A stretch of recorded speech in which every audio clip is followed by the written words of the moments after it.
Miss चा की लाश के सामने किम को खड़ा देख सोयन को समझ ही नहीं आ रहा था कि आखिर किम इस समय मिस चा के ऑफिस में कर क्या रहा है।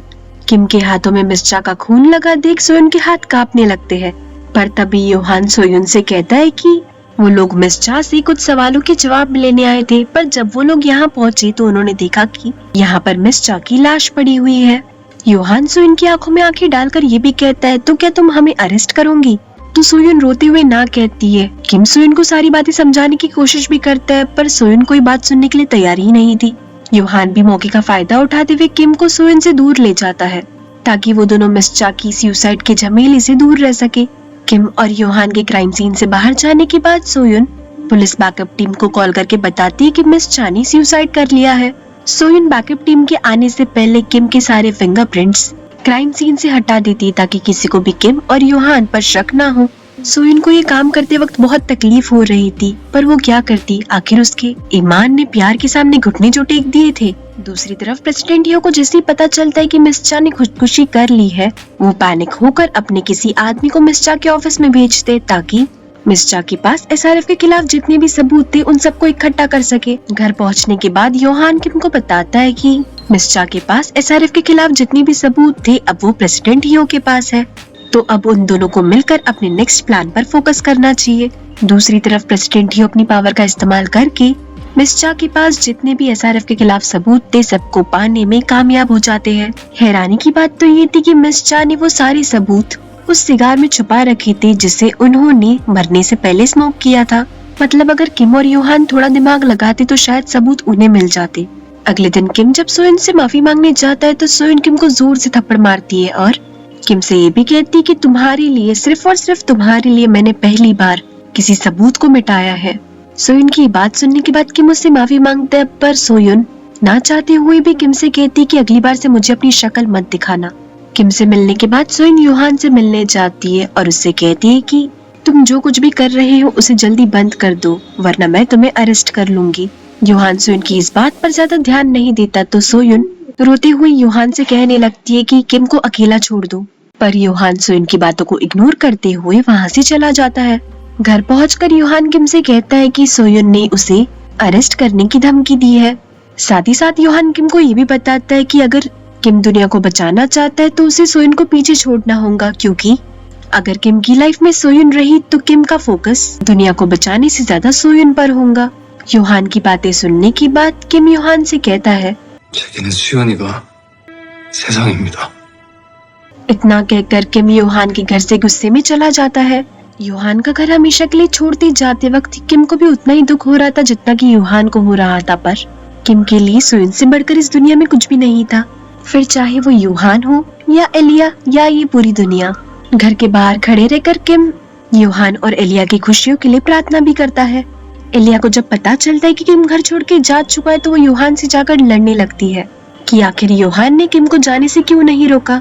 योहान एलिया से कहता भी कि तुम्हें कब से लोगों की चिंता होने लगी, पर जब एलिया योहान की बातें नहीं मानती तो योहान को सख्ती से एलिया से ही कहना पड़ता है कि किम तुम्हारे पापा नहीं है, तो बेहतर यही होगा कि तुम किम को अपना पापा समझना बंद कर दो, क्योंकि अगर तुमने किम को अपना पापा समझा तो आखिर में दर्द सिर्फ और सिर्फ तुम्हें ही होगा।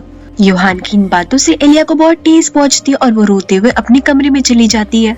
योहान को जब समझ आता है कि उसने एलिया से बहुत रूडली बात की, तब वो एलिया को जाकर मनाने लगता है और एलिया से माफी मांगते हुए कहता भी है कि उसने आज गुस्से में कुछ ज्यादा ही कह दिया।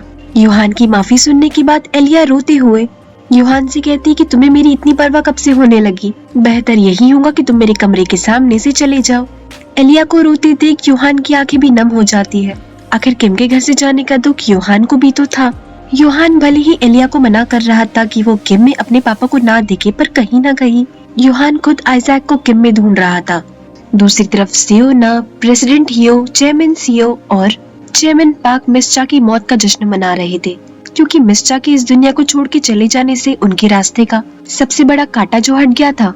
जश्न के बीच सियोना प्रेसिडेंट हियो और बाकी चेयरमैन से कहती है कि उन्हें इस देश का अगला प्रेसिडेंट योहान को बनाना चाहिए, क्योंकि मिस चा को रास्ते से हटाने में योहान ने सियोना की बहुत मदद की है।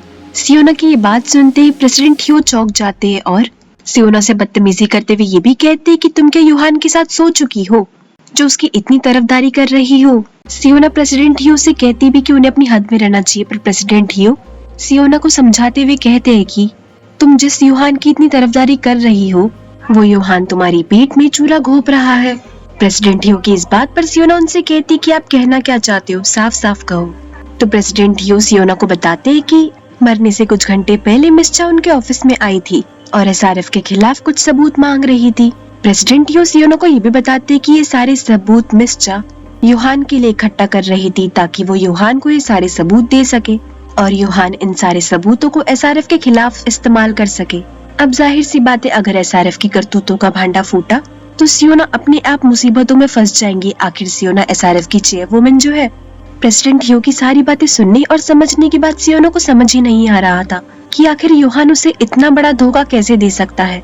अगले दिन सोइन उसी जले हुए चर्च की छानबीन करने जाती है जहाँ पर कई सालों पहले यूहान के बड़े भाई आइजैक ने अपनी जान गंवाई थी। जले हुए चर्च की छानबीन करते वक्त सोइन के हाथ एक सबूत लग जाता है।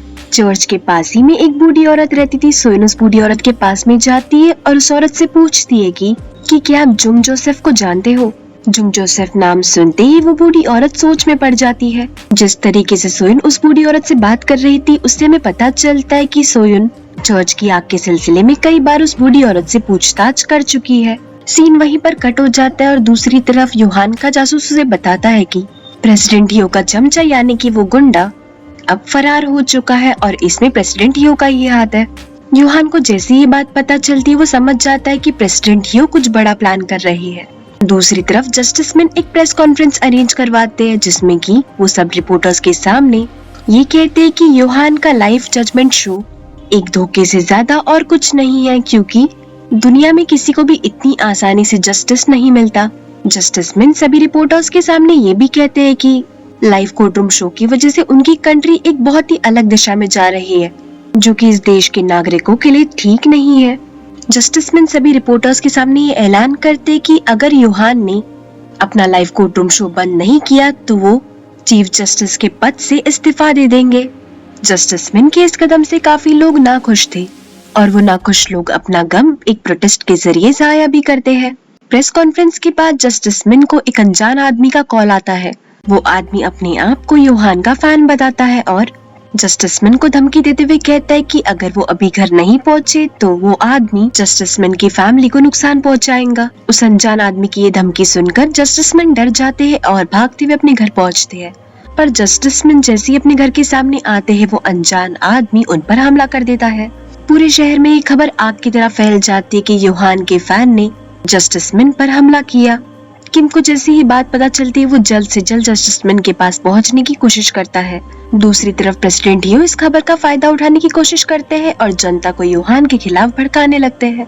किम जब जस्टिसमैन से मिलने पहुंचता है तो वो उन्हें समझाने की कोशिश करता है कि इन सब के पीछे यूहान का कोई हाथ नहीं है, पर जस्टिसमैन उसकी बात सुनने के लिए तैयार ही नहीं थे। सियोना को अपनी जासूस से यूहान के जासूस के बारे में पता चलता है। सियोना की जासूस उसे ये भी बताती कि वो यूहान का जासूस ही था जिसने सियोना के मॉम एंड डैड के मर्डर केस की छानबीन की और वो सारी इन्फॉर्मेशन जाकर यूहान को दी थी और यूहान ने वो सारी इन्फॉर्मेशन मिस चा को दे दी। यूहान के असली इरादे सामने आने के बाद सियोना यूहान का दिया हुआ नेकलेस तोड़कर नीचे फेंक देती है और अगली सुबह यूहान को खुद से मिलने के लिए बुलाती है। दूसरी तरफ वो गुंडा किम को सुबह सुबह कॉल करके कहता है कि अगर तुम जस्टिस मिन की सलामती चाहते हो तो मैं जिस जगह पे तुम्हें बुला रहा हूँ वहाँ पर चुपचाप आ जाओ। उस गुंडे की धमकी सुनती किम को समझ ही नहीं आता कि वो क्या करे, तो वो बिना समय गवाए उस जगह पर पहुंच जाता है जहाँ पर उस गुंडे ने उसे बुलाया था। उस जगह पहुंचकर किम देखता है कि पुलिस सिविलियंस के ऊपर कई सारे अत्याचार कर रही थी। बैकग्राउंड में हमें जिंजू का एक वीडियो दिखाया जाता है और जिंजू इस अत्याचार को एक वायरस की सफाई का नाम दे देती है ताकि सारे देशवासियों को लगे कि इस एक मोहल्ले में एक वायरस फैल चुका है और जब लोग पुलिस के साथ में कोऑपरेट नहीं कर रहे थे तो पुलिस ने उनके ऊपर हाथ उठाया। हम सभी जानते कि भूल भलाई जिंजू रही थी पर उसके पीछे से आवाज प्रेसिडेंट हियो और सियोना की थी। किम इन बातों को नजरअंदाज करते हुए जस्टिसमैन को ढूंढने लगता है, पर तभी प्रेसिडेंट हियो का वो पालतू गुंडा अपनी फौज के साथ किम की तरफ बढ़ता है ताकि वो किम को मार सके और सीन यहीं पे खत्म हो जाता है। दूसरी तरफ यूहान जब सियोना से मिलने पहुंचता है तो वो देखता है कि सियोना ने योहान के जासूस को किडनैप करके रखा है। सियोना ने योहान के जासूस को ऊंचाई पर बांध रखा था और उस जासूस की जिंदगी का बटन अपने हाथ में थामा हुआ था। योहान सियोना से कहता भी है कि मेरी जासूस को जाने दो, पर सियोना योहान से कहने लगती कि तुम मुझे इतना बड़ा धोखा कैसे दे सकते हो। सियोना अपनी जासूस को कहती कि तुम योहान के जासूस को मार दो। अभी योहान सियोना के हाथों में मौजूद गन को किक करता है। सियोना की जासूस जैसे ही देखती है वो योहान को पेट पर शूट कर देती है। ये सारा नजारा देखने के बाद सियोना योहान के जासूस की तरफ बढ़ने लगती है। योहान का जासूस उसे ऊपर आने से मना भी करता है, पर योहान अपनी जासूस की बातें नहीं मानता और उसे बचाने के लिए सियोना का पीछा करता है। टॉप फ्लोर पर पहुंचने के बाद योहान सियोना से कहता भी है कि उस रिमोट को नीचे रख दो, पर सियोना योहान से कहती कि मैं तुम्हें अकेला करना चाहती हूँ, क्योंकि मैं जानती हूँ जब तक तुम इस पूरी दुनिया में अकेले नहीं हो जाओगे ना, तब तक कि तुम मेरे नहीं हो सकते और तुम्हें अपना बनाने के लिए मैं कुछ भी कर सकती हूँ। इतना कहकर सियोना इस रिमोट का बटन प्रेस कर देती है और योहान का जासूस की ऊंचाई से गिरने की वजह से मौत हो जाती है। अपनी जासूस को मरता देख योहान सियोना से कहता है कि वो उसे तड़पा तड़पा कर मारेगा। योहान की ये बात सुनने के बाद सियोना के चेहरे पर एक दुख भरी स्माइल आ जाती है और वो योहान को गुड बाय कहती है और इसी सीन के साथ एपिसोड खत्म होता है। सियोना को योहान के जासूस को नहीं मारना चाहिए था, क्योंकि योहान के जासूस की कोई गलती नहीं थी, वो तो बस योहान के ऑर्डर्स को फॉलो कर रहा था। और योहान अपनी जासूस से कितना प्यार करता है वो तो हम एंड सीन में देख ही चुके हैं। और अगर इतना सब कुछ करने के बाद भी सियोना को लग रहा है कि योहान उसे अपना लेगा, तो शायद ऐसा कुछ नहीं होने वाला, क्योंकि योहान के लिए उसका जासूस उसके अपनों से भी बढ़कर था। बाकी अगर किम की बात की जाए तो देखना बहुत ही इंटरेस्टिंग होगा कि किम उस गुंडे के अटैक से कैसे बचा। आप लोगों को आज का एपिसोड कैसा लगा प्लीज मुझे कमेंट सेक्शन में बता देना। Take care of yourself guys, see you in the next episode. See या।